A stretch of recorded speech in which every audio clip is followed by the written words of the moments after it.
everyone. I'm Pamela Marshall at the Wellness Radio TV and at the Wellness Radio TV podcast. Hello, everybody. It's been a minute. So good to be back with you on the Timbuktu Report. This evening, we have so much to talk about. We've had a new year, we've had the inauguration, and center stage, a young woman, America's youngest poet laureate, to recite a poem at a presidential inauguration. And I'm so honored to have as my guest tonight the very first poet laureate for Alachua County, Mr. E. Stanley Richardson. Mr. Stanley Richardson, how are you? Hey, I am just fine. Thank you. How are you? I'm doing well. I'm doing well. And Happy New Year. Thank you. Happy New Year to you as well. How's your lovely wife doing? She is just fine. Thank you. Please give her my regards. We were talking about you earlier, and she was like, "Wow," she was on my mind. I was just gonna reach out to her because I haven't heard from her, in the new year. Oh, So yeah. it's funny how that works, isn't it? Yeah. Those vibes just carry. Listen. So, all the buzz, of course, we're so excited about the young lady that everybody is talking about, Amanda Gorman. I have my yellow and red on in honor of Amanda. She was just amazing. Stanley is an author. As I said earlier, he is the first poet laureate for Alachua County, the very first. And to have that honor is just amazing. But the work that you have done over the years, Stanley, and particularly when it comes to the spoken word, you have been writing all of your life. You're also an actor and an incredible actor. I've seen you in a number of plays in our area. But the work that you're doing with young people, and you have a youth poet event that's here in Alachua County. So I want to just jump real quickly into, when did you find out that Amanda was going to be reciting a poem at the inauguration?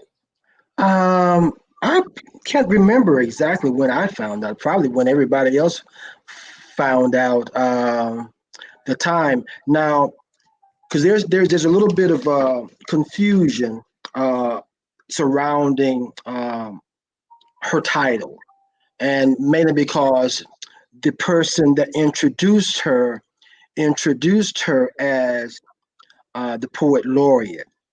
The present United States poet laureate is Joy Harjo, who was appointed by the 45th president of the United States.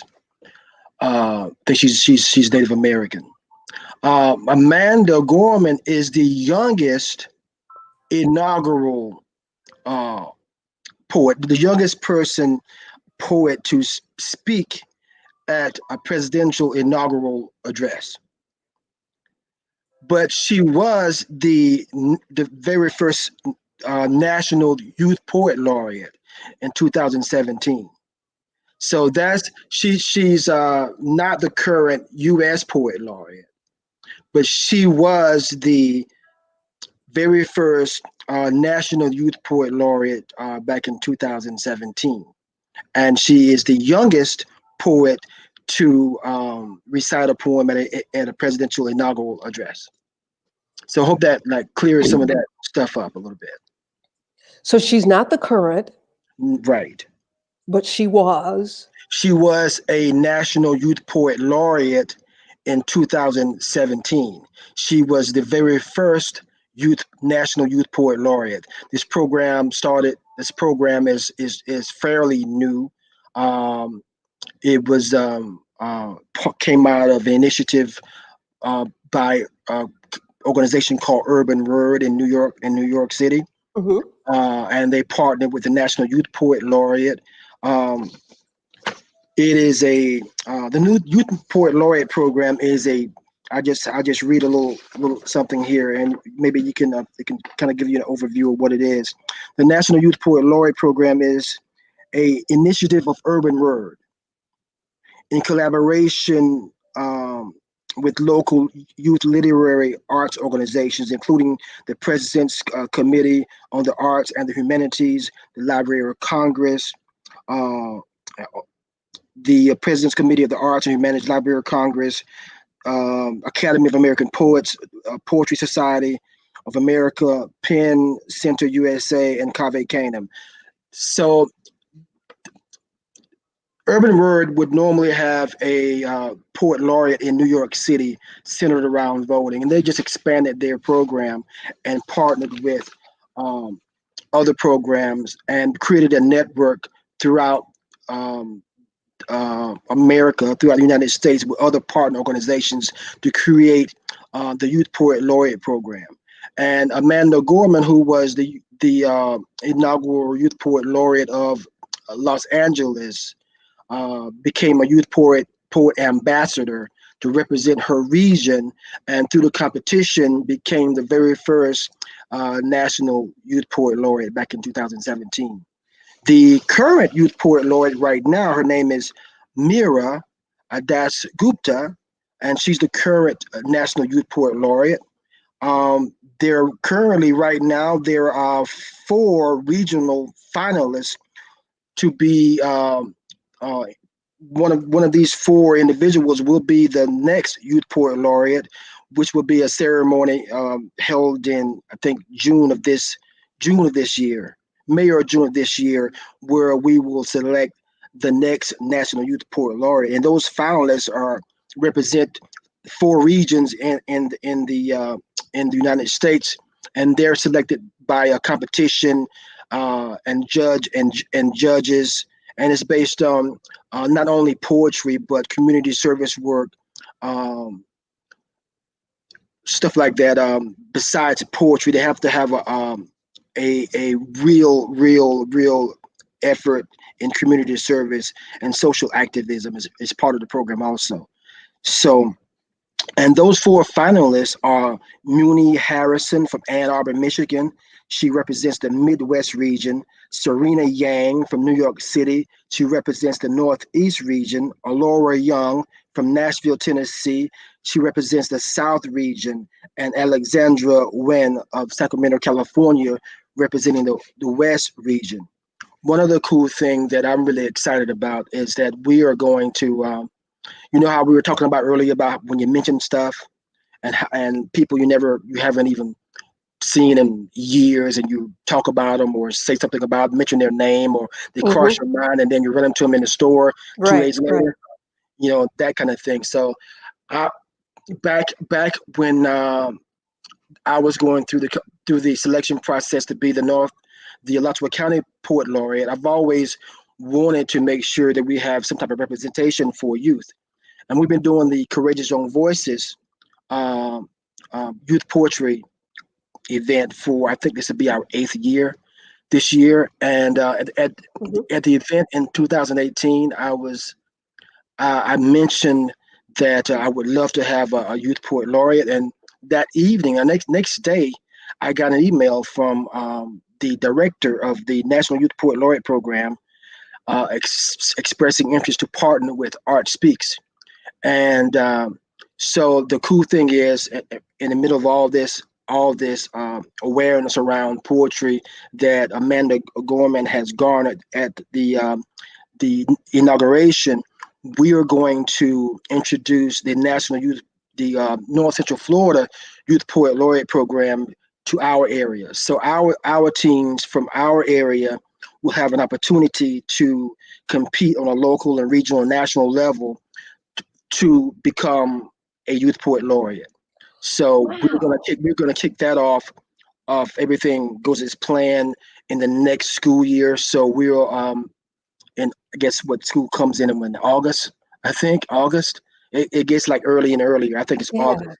yeah. August. So we'll initiate the program in August. Go out through the community and the schools, the library networks, and do some workshops and just information workshops and portrait workshops, letting the community know and the teens know what the Youth Poet Laureate program is all about, uh, what the criteria is, and everything like that. So we'll do that for probably from August, because we're going to do this in I decided to do this in 10 counties because our Wow. area is so rural. Uh, Outside of Gainesville, so I decided to do it in 10 counties. Those counties like Gilchrist and Levy and Lafayette and Union, um, um, Putnam, the Alachua County, Marion, and the Alachua County and the 9 surrounding counties, Suwannee County. So we can really affect as many kids, as many teens as possible, and give them the opportunity to, because there are Amanda Gormans all around in little villages and hamlets, all around our community, but they need the opportunity. So I think this will, if we get it out there in the community and let everybody know about it, let the school system and the library network and everybody know about it, and the community know about it, and they can be represented, or they can compete for the to represent Florida for the South region in 2022 Youth Poet Laureate. So That's that's that's a very cool thing. exciting. I think so. I'm excited about it. So, what do you think as you were watching her? You know, you said something. There, little Amanda Gorman's all over. She was incredible. Her words were so powerful, and to have been asked to write something specifically for that particular moment in history, the first African American woman, the first African American vice president, and the first woman vice president. And then here, this little young lady, and I say that because she is petite in stature. She was talking about hugging uh, uh, former First Lady Michelle Obama, and she said when she gave her hugs, like her forehead goes into Michelle's navel because she's so short. So I say that with no disrespect because she's a giant. She has a giant voice. To see her, and what you said is there are others like her, as you were watching her, and as many were watching, we all just swelled with pride. And I can only imagine how you felt, Mr. Richardson, as a poet, and then as someone who has been working to mentor other young poets. What was that moment like for you? I was excited just to, I mean, I posted on social media that I only tuned in. I'm only watching this for the poetry because once I found out that she was going to be give the inaugural poem, I was anticipating that. And but yeah, just excitement for her and all other teen poets and the current youth poet laureate and all those young people who are aspiring to be the next national youth poet laureate. I just thought it was just fantastic, and I was just listening for her every word, and just yeah, I was happy. She was beautiful in that space, and she had the opportunity and she took advantage of it. And you can only imagine if there was some other president there and first lady there, would she have gotten that opportunity? Because I think um, the Obamas were in the White House when she became the first National Youth Poet Laureate, and they would have poetry at the White House or some event like that. So they were really championing voices like that. So I'm not positive, but I'm sure through that network of the former First Lady and the current First Lady, because Dr. Biden was the one who invited Amanda Gorman to speak. And they So probably heard her through Mrs. Obama because, that's what I'm thinking. yeah, because Amanda said that she had met Mrs. Obama Yeah, she before. she was there in the White House.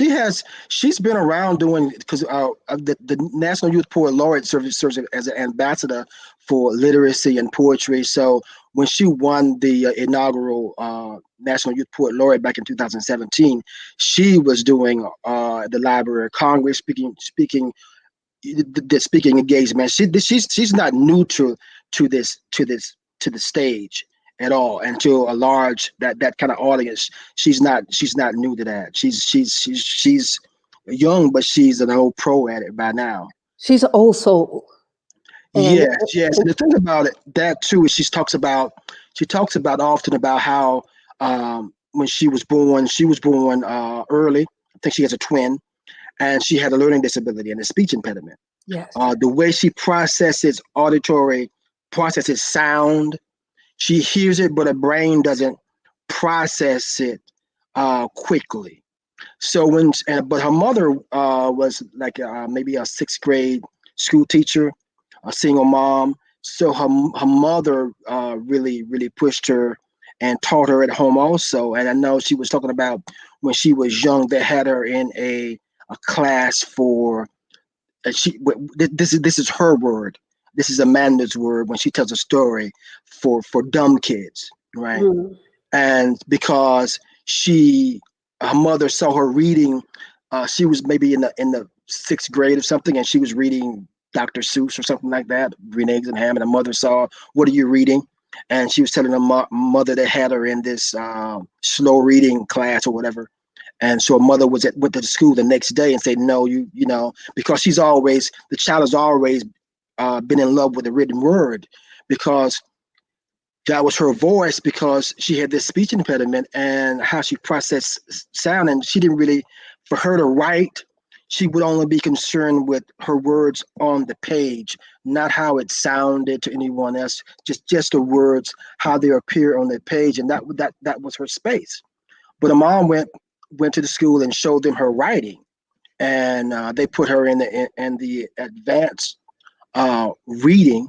wow. And so she's either going to stumble and fall or succeed, but she succeeded. But just to show you how um, children learn differently. I have my little issues with public school and how we teach children, how we test children, and how we measure intelligence. I have issues with that because I know I learn different. I don't test well. Never, Mhm. never, never, never, not a standardized test, Right. because I'm a little bit OCD or something. So if it's timed, I'm not going to do well because I'm going to read the material probably 20 times, thinking, and making sure that I read it correctly. So Yeah. I read the instructions probably over it and over and over and over and over again. That's just how I am. I go to the store. I'm in the store for hours because I'm reading on the back of all the ingredients of everything I'm picking up, and I read that 20 times. So it's just a thing. I go check my front door sometimes like 10 times. I'm like, okay, I just checked this door. I know it's locked. Check it again, Stan. Check it again, Stan. Just to make sure. Check it again. That's how I wired.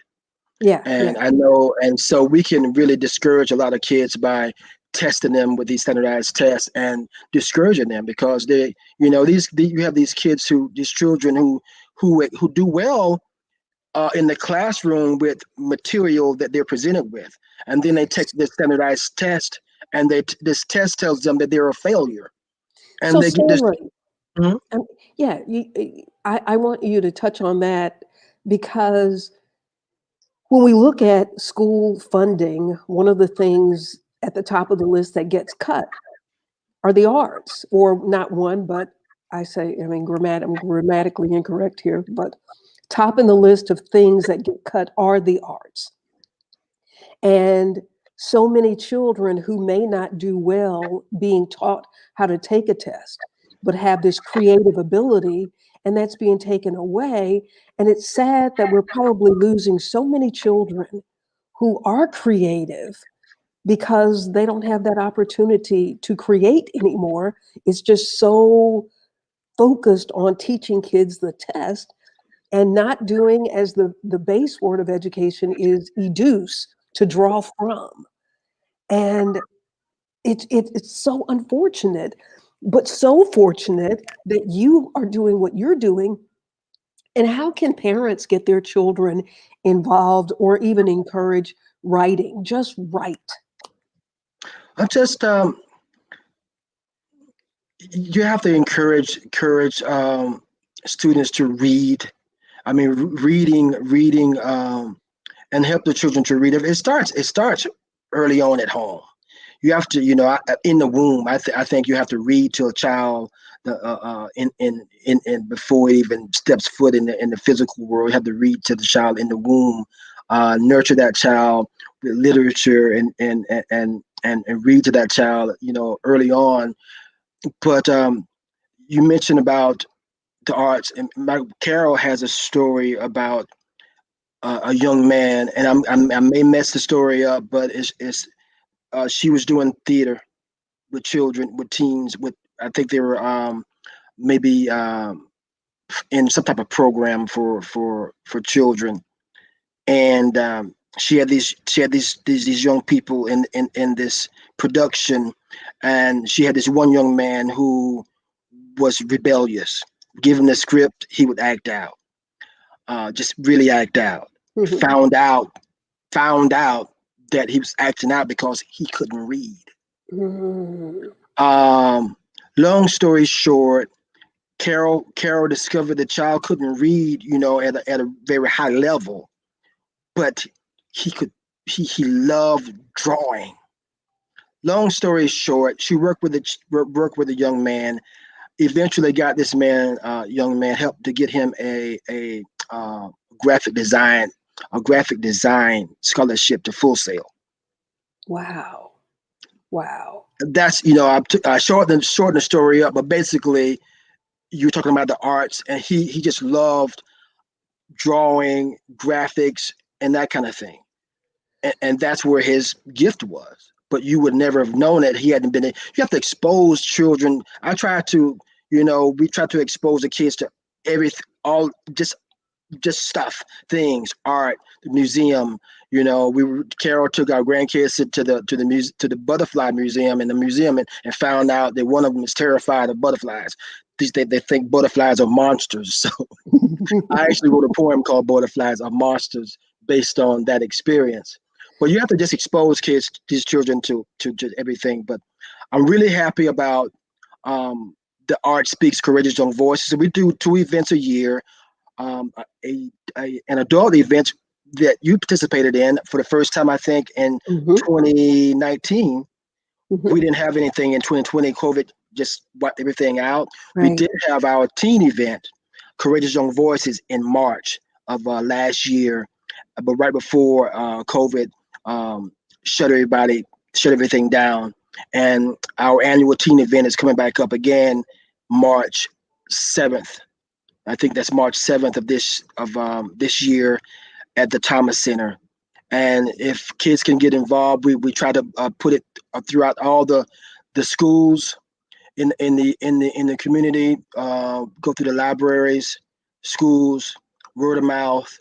But just there, if someone wants to participate, just contact me at StanleyRichardson@gmail.com, or go to the social media page, Facebook page, go on the Art Speaks GNV. We have a website, artspeaksgnv.org, or just contact me. I'm on social media. I'm on Facebook. There's an Art Speaks GNV Facebook page. There's a Courageous Young Voices event page on Facebook. So that's coming up, and it's open to students in the Alachua County and the greater surrounding area. We have kids come from. There's a poetry club up in Lake City at Columbia High called Method Poetry. They bring kids down every year. Um, Last year we had some new students from Aces in Motion. Oh, Um, yeah. Great program. they brought some youth out, but it's very well attended by. We have um, just lots of young people, and their voices are powerful and incredible. Like I said, we have voices like Amanda Gorman's right here in our community, and they've they've been expressing themselves through poetry and spoken word at Art Speaks Courageous on Voices for the last 8 years. So and it's co-sponsored by the City of Gainesville Department of Parks, Recreation, and Cultural Affairs. Russell Etling at the Cultural Affairs Department really supports what we do. And thank you, Russell, if you're out there.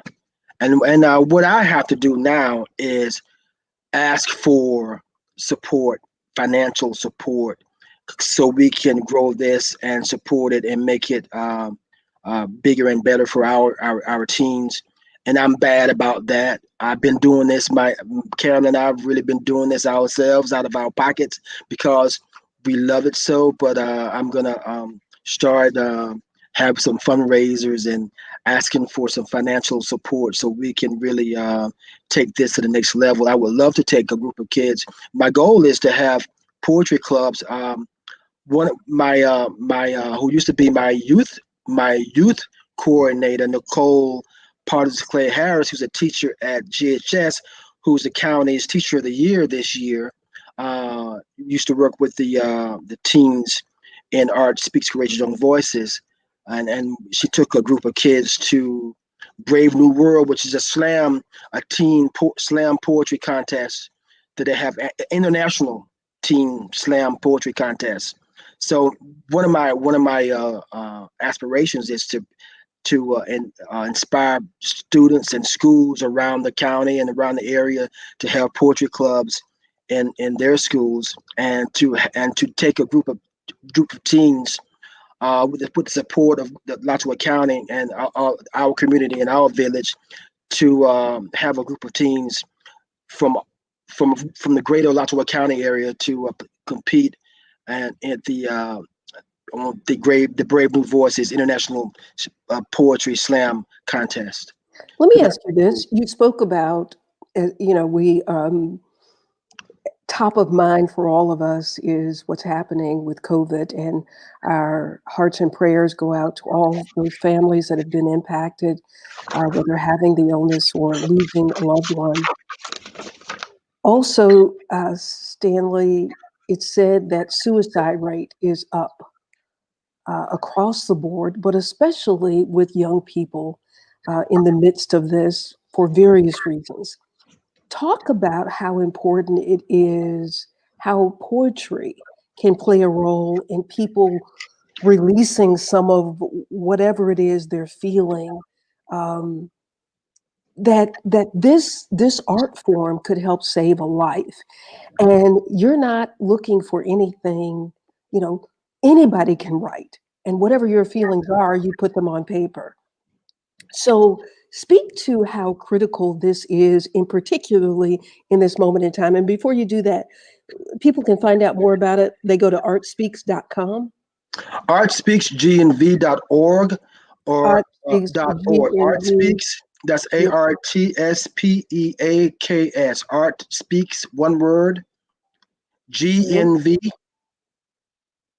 Mhm. Okay.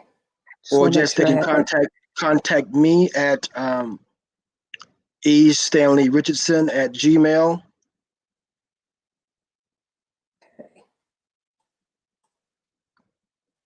I have to go and update my page. If anybody's out there that wants to volunteer some time to assist me in doing my website, I need to update it. I'm just afraid that if I touch it, it'll Don't disappear. mess it up. So It'll yeah, disappear. so I'm like, okay, I need to make it current and like put some current events up there. So I'm probably gonna take a tutorial on YouTube or something to how to edit the website.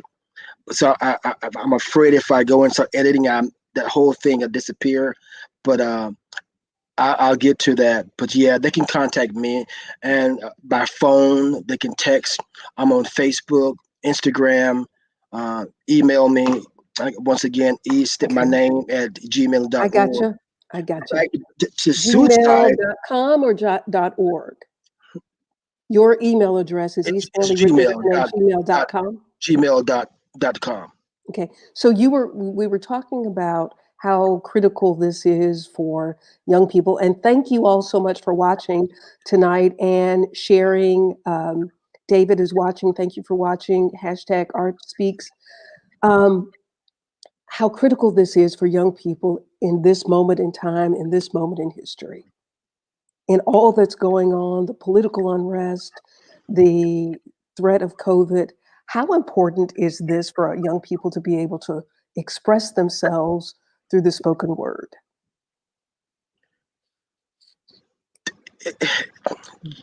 It's one of the things when we do Courageous Young Voices, the teen poetry event. I let it be known that this is their space. I mean, there are two ladies that been assisting me with this program. Um, Brittany Cole and Shira Sherman Curtis. They're wonderful with the students, with the teens. And then normally I'll just get out of the way and let them do their thing. But they were just really wonderful uh, with communicating, interacting with the teens, getting them to not be afraid to share their voice, letting them know that this is their space. Uh, this is their we don't censor them at all. This is whatever is in you. You need to release it. That is catharsis. That is healing. Yeah. One of the things that you mentioned suicide. There are two things. Uh, I was contacted maybe 2 years ago by a physician, an emergency room physician. I can't remember her name right now, uh, but she was a teen suicide advocate. She was witnessing more and more teens coming, and she's at Shands at UF, and she was witnessing more and more teens coming uh, in the emergency room for suicide and attempted suicide. Mm. So she wanted to be an advocate for that, and so she through word of mouth, through somewhere, she knew that I interacted with these teenagers who were involved with poetry and spoken word.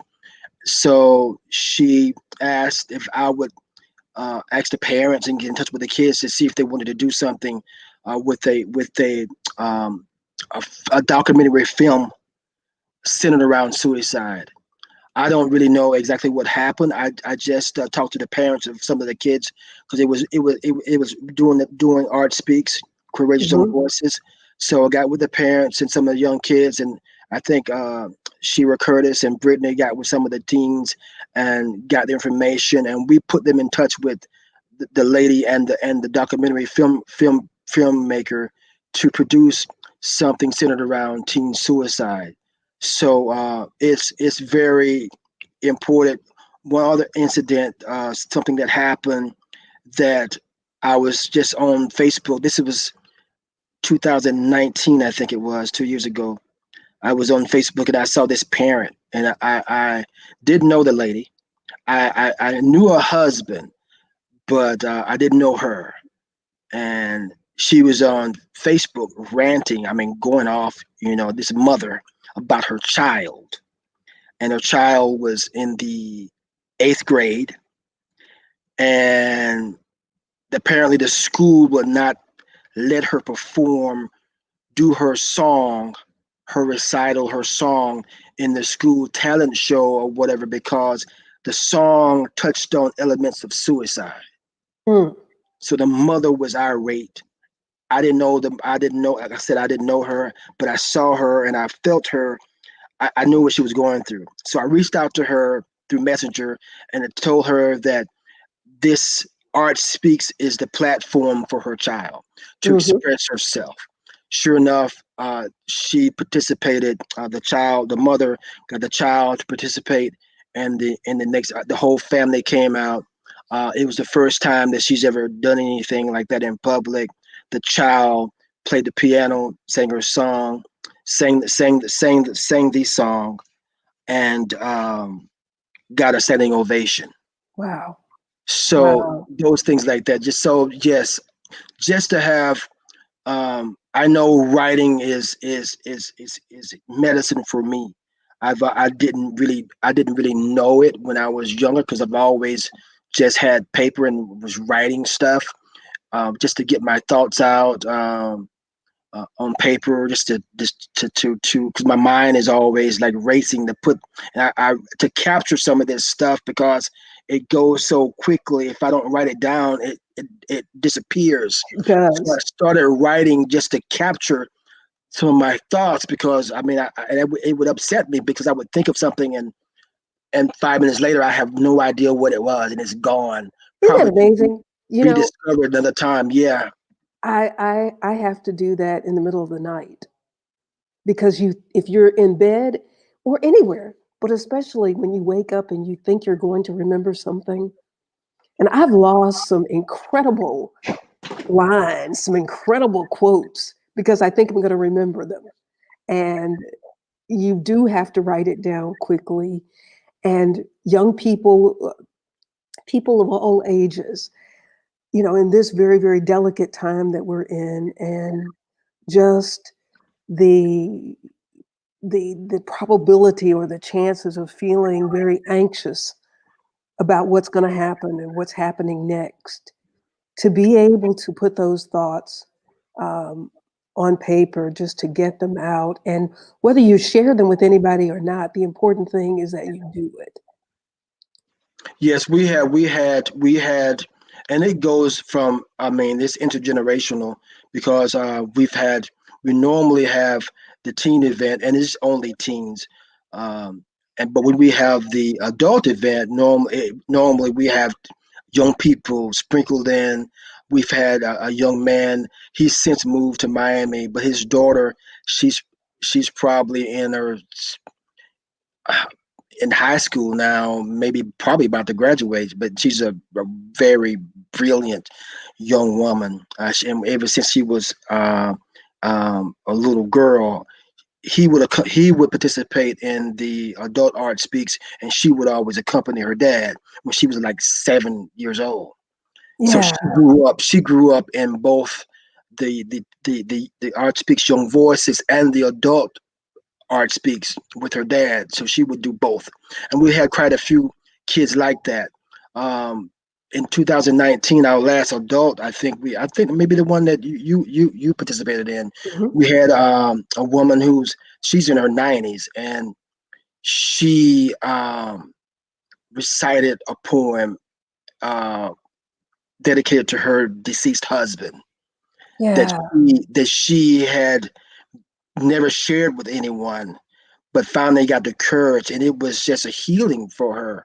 I mean, she told me about it, and someone else also told me about it, what it meant to her to be able to stand there and recite and do that poem, read that poem that she had written, because she was still mourning her husband's death, and this was a way of healing for her to be able to get those words out and share it with others. So yes, I mean it is. I've had people tell me, older poets who are in their 60s and 70s, who come to the teen event, who tell me they wish they would have had something like this when they were young, something to encourage them to share their voice, to write.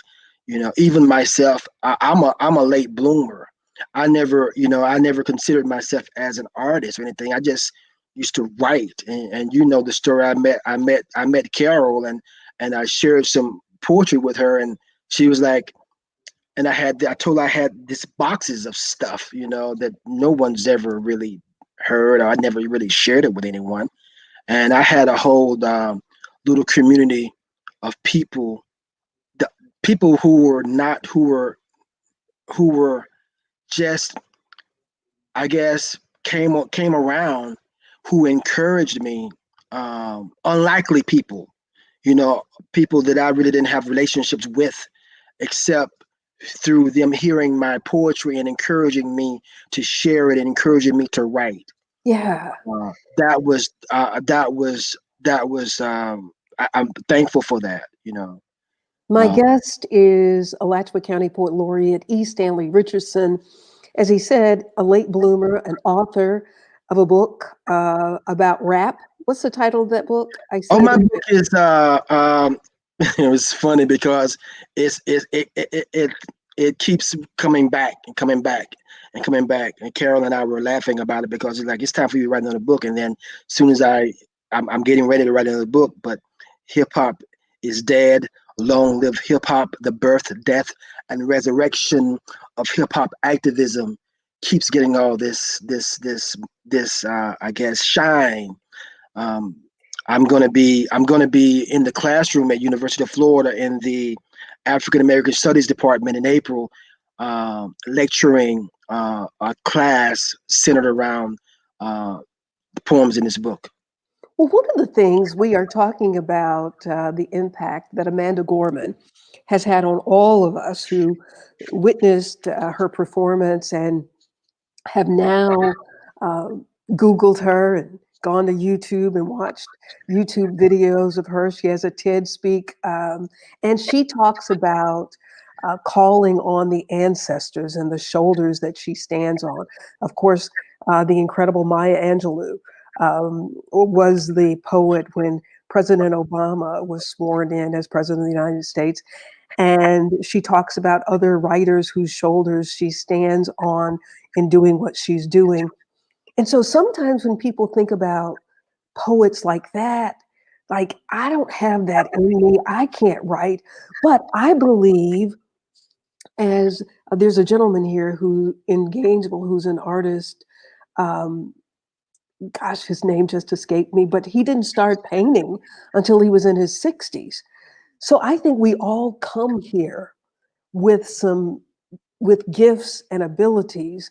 It just takes the right people who help to encourage us to express ourselves. And, Stanley, you talked about people who are around you. What do you say to people who are watching this who may think, I don't have a creative bone in my body?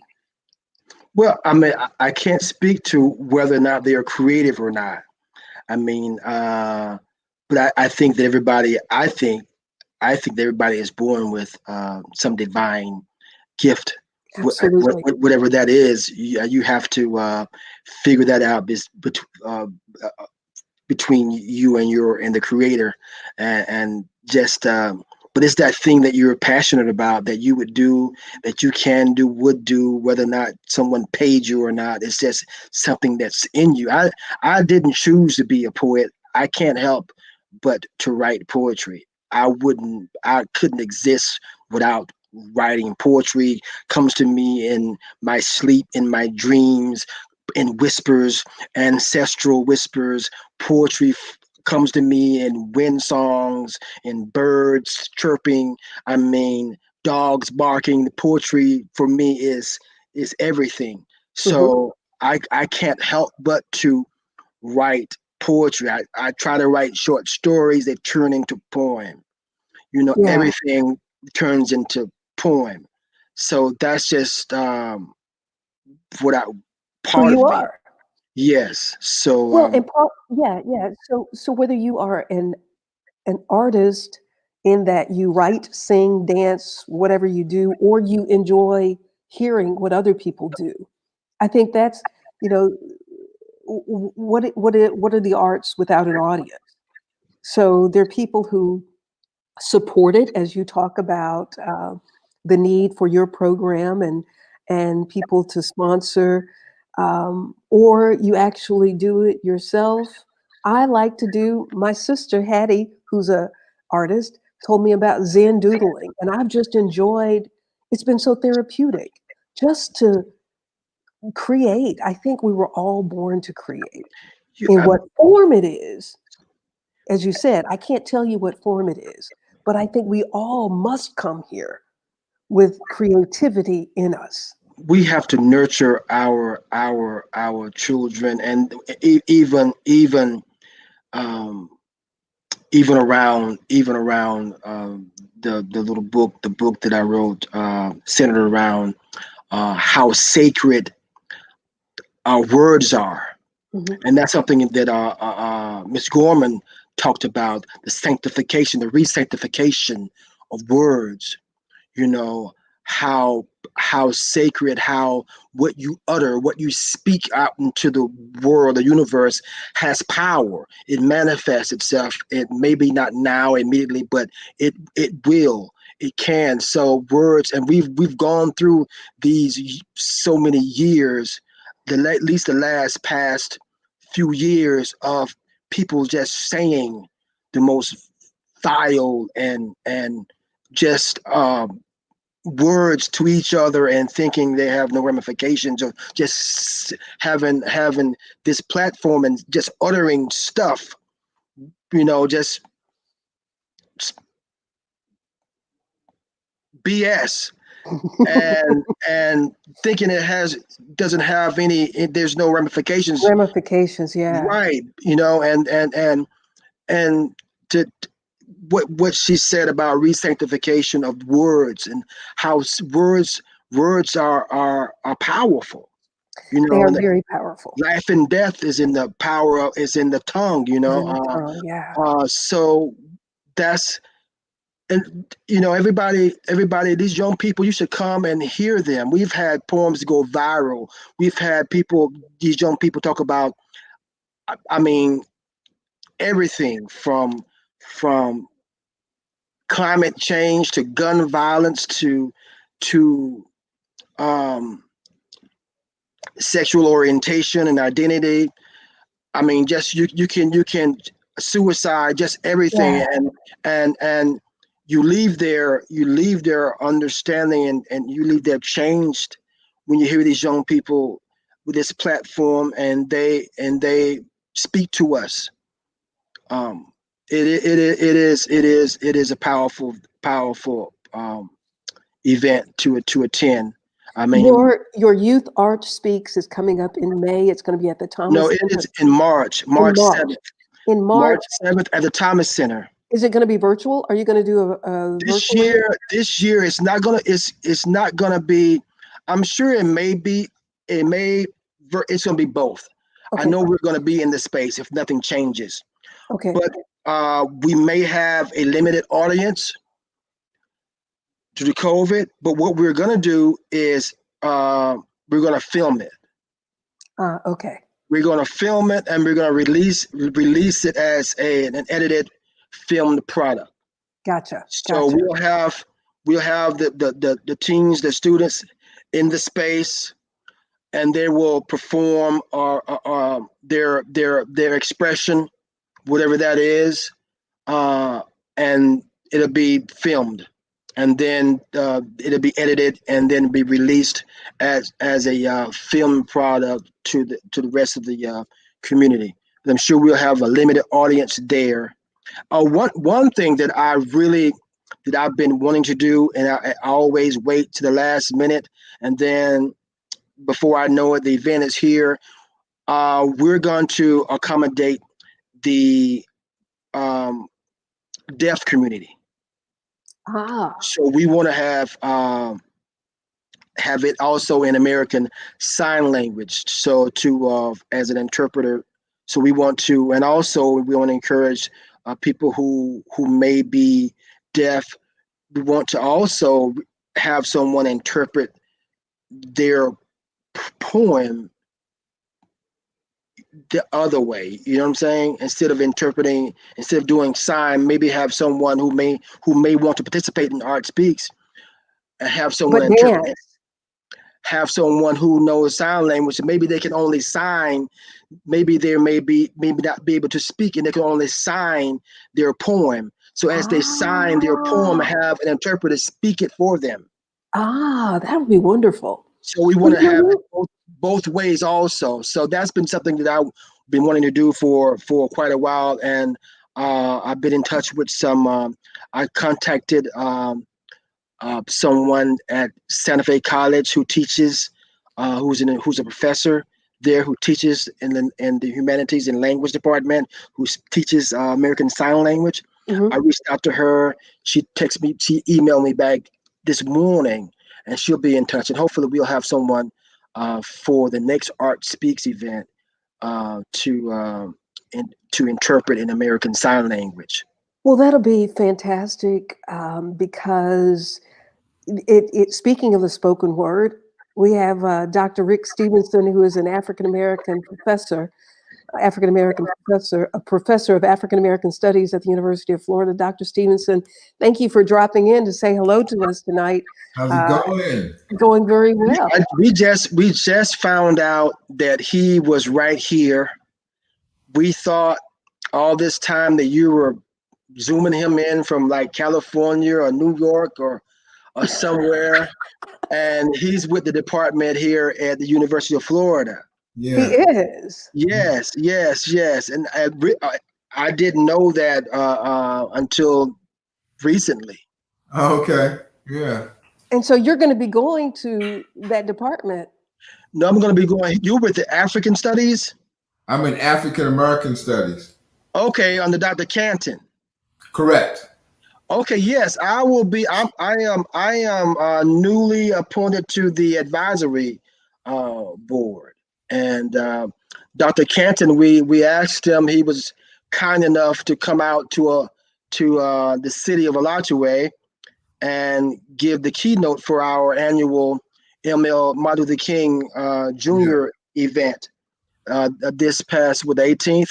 Yeah. So he was out. We had him out in our little community. He likes it out here. So we were. I like him. I think he's be a wonderful asset to the department, and he really understands. I think the importance of community. Right. Absolutely. And I think he also appreciates the role in African American studies of the town and gown philosophy. Right? Absolutely, yes. So Dr. Stevenson, Yes. you taught today. Thank you for rushing and joining us before we got out of here. We've been talking about Amanda Gorman, and I'm dressed in honor of Amanda. Mm-hmm.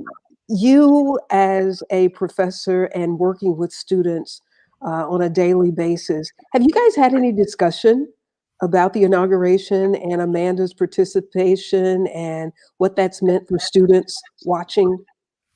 Not in class. I was actually on a panel that did an analysis of the inauguration with Dr. Paul Ortiz and Dr. Richard Conley the day of the inauguration. It ran live. There must have been about 350 people on there, and we engaged in that. There's a couple things that I mentioned in that broadcast I thought was important.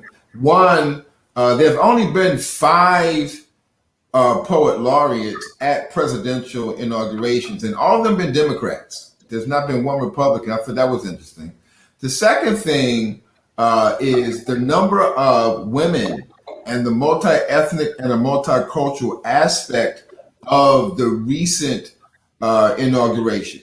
You know, you had Klobuchar as the opener. You had Lady Gaga. You had Jennifer Lopez. And so you have these women, and then you have Amanda Gorman. All these women and these women of color participating, I think, was an attempt by the Biden administration to challenge us to understand the importance of not only multiracial and multicultural input, but also the role of gender, right? We've got an African American, Asian American vice president who's also a Black Greek. And I think that was very important. I mentioned to my class, I said, I think that one of the reasons that Joe Biden selected Kamala Harris is because she's a safety blanket.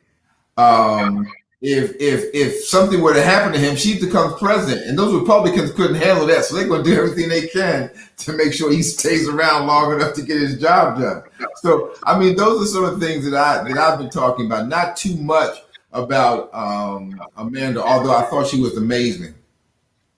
With the young people that you're working with, and Mr. Richardson has been talking about how this can inspire. Somebody's got this? Okay. No, I think it's Stevenson. What's that? Stanley, you're muted. I think maybe Mr. Stevenson has his mic. Dr. Stevenson maybe has his mic on. It's the echo. Yeah, it's a little loud. Okay, turn. No, no, no. We want to be able to hear you. But the young people and how, even with what you're doing, Dr. Stevenson, with your African American studies with the students, and their being minds are being opened and being challenged. I think Amanda's words did that for America. I agree. I think, as Don Lemon said, there are so many others, and Mr. Richardson, as you said also, there's so many other Amanda Richardsons that are all over communities across the country. Right. How do we, in this particular moment in time, with schools, some are in, some are not, what are you saying to students in helping to take their place in history right now? A couple things. One, in a significant number of my classes, my students write once a week. Because if you're going to find employment, if you're going to go to graduate school, you have to be able to write. The first time that people meet you nowadays is on paper. It's not face to face, unless it's by Zoom. And so writing lays the foundation for good public speaking. It also lays the foundation for the ability to communicate ideas cross-culturally and cross-ethnically. And so I think that the university is in a grand position to challenge our students to go beyond social media and to really begin to put things on paper. We have to begin to communicate literally more frequently and at a larger scale than we have in the past. So that's how I would approach it. Mr. Richardson, as you are putting this program together, and as we've been talking about what you're doing here in Alachua County, there are people who are watching from all over the country. There may not be a Art Speaks or any avenue for young poets to express themselves or to share what they've written. What do you say to the adults in those communities and their ability to do what you did here in Alachua County in starting this program, Art Speaks, giving young people an opportunity to share and express themselves, and even churches, because now, whether or not we're able to gather in a venue, we definitely can gather on Zoom, and just so that these young people know that we are listening and their voices matter. Mm-hmm. Just you have to just go to where the young people are, and young people are at the forefront of all social change. You look back at the social justice movements, and we forget, even Dr. King, we forget how young he was. He had this old soul that had this voice that seemed like he was like ancient, but he was a very young man when he was involved with the movement. So, but just this Art Speaks. 26 years old when he won the Pulitzer, right? 26 years old, I believe. I think did he graduate, or when did he graduate? When did he graduate? I think he graduated from either high school or college when he was like 16, 17 years old. Yeah, something like that. He was like, he graduated from, I think it was college. Yeah. He graduated like something crazy like that. Yeah, he was. And he wrote too. I mean, he wrote this article called the Role of Education while he was at Morehouse. And I use it all the time. It was one of the most phenomenal articles about the role and the failures of American education I've ever read. Wow. And he was young. Yeah. So there are young people who can speak and who can write and who do have a message, and we have to give them an opportunity to be heard. So people in other communities, how do they start something like this? There's somebody that might be watching who says, what do I do? How do I get it started? Just do. I'm trying to remember how Art Speaks started. Art Speaks came about me just exploring my own voice. I was once this woman I became aware that I was an artist or something like that, and I started seeking out other spaces throughout the community, and I realized that the community, everything is cliquish. You had all these different poets uh, that met in their own little space at different times of the day, different days. You had Black revolutionary poets that met over here on Tuesday. You had queer poets that met over here on Thursday nights. You had Black feminist poets that met in this space on some other day. You had this all these different voices that had these little groups of they met at different places, different spaces, and I just thought about how wonderful it would be to get all these voices together under one space. Mm-hmm. And that's how Art Speaks came about as a community. But it was a community effort. I went to I didn't invent this thing. It was already there. There were already people doing open mics. In Gainesville, Civic Media Center is the longest running open mic. I think it's 25 years, and they've been doing it since COVID, doing via Zoom. I went there. They knew a lot of the poets who would come to that space. And a lot of them helped me helped me just connect with other poets because I didn't really know them. I'm a country boy from Alachua, so I didn't know that particular community at all, and they helped me. And I just you have to just go do it, whatever it is you want to do. Just if you want to write, just start writing. Just pick the pencil up. Me, it's a pencil. I have to write with a number 2 pencil, or it don't come out right for some reason. Just pick up your pen or pencil, whatever it is, and sit down and start writing. Speak into your phone, and it will transcribe it. You have an idea. You have an idea. Just go do it. And we have a wonderful community around in and around Gainesville area. We have wonderful artists, wonderful community that helped me. A cultural affairs department at Gainesville, the cultural affairs, the art agency council at the county level. So people in the community, the village, actually just came out and helped with the event. Different writing organizations like the Writers Alliance of Gainesville, they pitched in sometimes and provided like the refreshments for the teens. So just go out, seek out that particular space and just start doing it. And if you build it, they will come, kind of thing. So I had no idea what Art Speaks was going to turn into. I knew I wanted to share my voice. I wanted to give other people the opportunity to share their voice, and that's what it's about for me: creating a space so people can come and share their voice. At Art Speaks, I don't even say anything. I just make the introduction, and people come and share their voice. I just sit back as an audience and soak in all the beautiful voices and just share and experience myself. That's what makes me really, really excited about having this particular organization, being able to just give other people a chance, a space, a platform to share their voice who may not ordinarily get to share it anywhere else.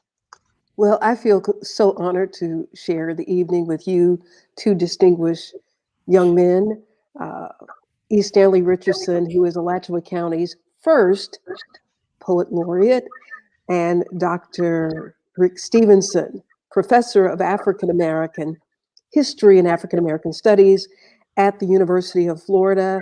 And I'm happy to make the introduction to the 2 of you because it looks like your paths are going to be crossing pretty soon, and you guys can fist bump when you get there. Yes, Dr. Stevenson, I would just invited to share some poetry at your annual Dr. Foreman lecture. Oh yeah, okay. Dr. Carr's going to be there. Yes, from Howard, right? Yeah, he happens to be a frat brother of mine. Okay, and what frat is that? The only one. Alpha's Lee. Can you see the black and gold? Come on. I can. Dr. Canton's a Q, and we go back and forth all day long. Okay. I'm not gonna get into that. I'm not gonna start any kind of war or anything or so. But hey, I love all of the Divine Nine and everything. So. Well, I think that's part of the excitement in Washington. Aside from all of the other stuff, the Divine Nine is represented and all over the place. All over the place. Yeah, HBCUs. Everybody wants to claim an HBCU now. You know. Yeah, which is wonderful. Wonderful. It is wonderful. I'm an honorary. I'm an honorary Wildcat. I'm a Bethune Cook. On my mother's side of the family, and where I grew up in a small town in Florida, the community, the Black community, as far as the education wise, is divided between two schools, FAMU and Bethune. Mm-hmm. You know, so you have a group of families where I live that their families attended FAMU. And the other group of families, like my family, my mother and all her sisters, they all attended Bethune-Cookman. I grew up just listening to my mother's stories. She tell me about her interaction with Mrs. Bethune. My mother played French horn in the band, and I grew up with such, I guess, hate almost for FAMU. I don't even like Tallahassee. I realized, right where it came from. And I got older. I'm like, people were like, want to go to Tallahassee? I'm like, no, I don't want to go to Tallahassee. Y'all know them damn hills and everything. And I'm like, where did this come from? Because I've never been to Tallahassee. And I realized it's from my mother telling me these stories about FAMU, about how horrible their band really is, about half the band members don't even play music. They just get them off the street and they just hold horns and all this stuff. And Tallahassee has all these hills and everything. And I just grew up with all this, this just, I don't know, aversion to this FAMU and Tallahassee and everything. But this is my mother telling me about, she just loved Mrs. Dr. Bethune and Bethune-Cookman, and I just thought that was the only, I didn't know anything about Morehouse and Howard and all that. It was all about Lincoln.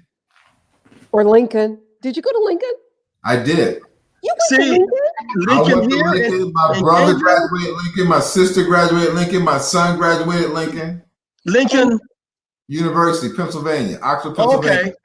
That's where Thurgood Marshall went. Oh, another okay. When you said Lincoln, I didn't know we were talking about Lincoln High School in Gainesville. The before doing desegregation.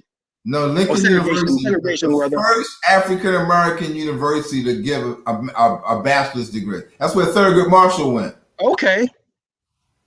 It was say that again. You broke up. It was the first African American university to give what? A bachelor's degree. Okay. So, Stanley, I was smiling as you were talking because earlier you talked about how powerful words are. So then you go to Florida and now you hate Georgia. I don't. The Georgia Bulldogs. Hate's a really strong word. I don't really hate anyway. Okay. I mean, dislike. Or as my husband says, I went to UF. You can't beat Georgia. I had my affair with the University of Florida was one of love-hate, and I'm going to share it one day. Because I left UF as a student, somewhat traumatized, I would say. Later on, when I look back, that's another show. Look back and analyze it, yeah. So really, me being back at UF and these spaces and this capacity is really coming a full circle for me. Uh-huh. So I originally went to UF on an athletic football scholarship. That's how I got there. Gotcha. Gotcha. Yeah. Well, gentlemen, it has been delightful. Your event, Art Speaks, is coming up in March. For more information, you can go to artspeaksgnv.org on the screen there, or email StanleyRichardson.com. Best of luck to you, Mr. Poet Laureate. I know that you are very, very busy and will continue to be busy. Dr. Rick Stevenson will be back with us next week as we continue the Timbuktu Report. Gentlemen, it's been a wonderful evening. I know that we could talk another 2 hours or more, but we're going to, as they say at church, we're going to part company, but not physically, but not spiritually. We stay connected, my brothers. I appreciate it so much. And for all of you who are watching, we really appreciate you watching. Again, honoring this young lady who has created such a warm vibe in this very, very tense and turbulent time in this She's country. going to be at the Super Bowl. Is she? She is going to be at the Super Bowl to do a poem. I can't remember what the theme has to be, but I hope someone was saying that I hope she pays some type of a homage to Colin Kaepernick, maybe do the poem on her knee or something. But she will be at the Super Bowl doing, in some capacity, doing a poem. I'm not sure if it's going to be at the halftime or pregame, but she will be there at the Super Bowl. So I just read that today. That's awesome. Any final words? That's how she's gonna pay for her college education. No, just kidding. Oh, she's done. Hasn't she finished college? I was being facetious. Yeah, okay. Well, she can pay for a lot of yellow. She's at Harvard, she also just got signed a contract with this top modeling agency. Awesome. She's a cutie pie. Awesome. She is definitely a cutie pie. Awesome. Yes, she just signed a contract just this week with the top, I think, a modeling agency, her contract and everything. That's so awesome. yeah, she's yeah. Well, that's what Tabitha Jenkins. Hello, Tabitha. Thank you for watching. David, thank you for watching. Leslie, Tabitha, do you know what agency she signed with? That's amazing because Whatever that top modeling agency is, I can't remember what it is. It's like some initials like TMJ or something like that. And it's always good to see. Here we go. Tabitha says it's IMG. IMG. I was close. Thank you, Tabitha. Mm-hmm. And we continue to send love and light to her, and love and light to all of those who are representing in a positive way, and praying for those who have darkness in their hearts, that the light and love of the Holy Spirit will touch and deliver. Yes, ma'am. We need it right now. Yes. So thank you all very much. Hey, Dr. Stevenson. Yes. Since you were not here to pray for us in the beginning, how about you close us out in a word of prayer? May the Lord watch between me and thee. Let's pray.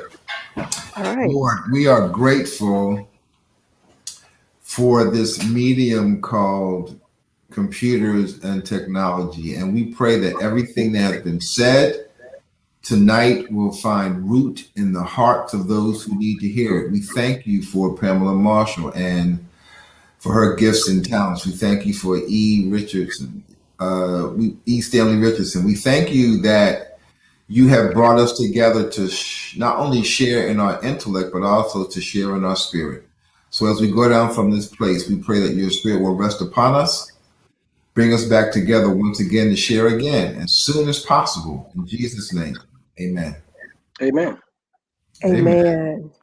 God be with both of you. Again, thank you so much, E. Stanley Richardson and Dr. Rick Stevenson. We appreciate it. And all of you who are watching, thank you so much. Who is this? Saying hello, Pam, Stan, and team. Thank you. Hey, Elois, how are you? Elois Waters. And Elois. Yeah. And don't make me mispronounce your name there, but I thank you very much, Davis. Miss Davis, for watching. Everybody, please like and share. And we really, really, really, really appreciate all of the wonderful energy that we get from doing this show, and look forward to seeing you again next week. On behalf of the entire staff of At the Wellness Network, At the Wellness Radio TV, and the Timbuktu Report, you have Thank a you. fantastic Love day. you. You're welcome. Love you too. Love I'm you. Pamela Marshall. Thank you, sir. I'm Pamela Marshall at the Wellness Radio TV and at the Wellness Radio TV podcast. Remember, there is healing at the well.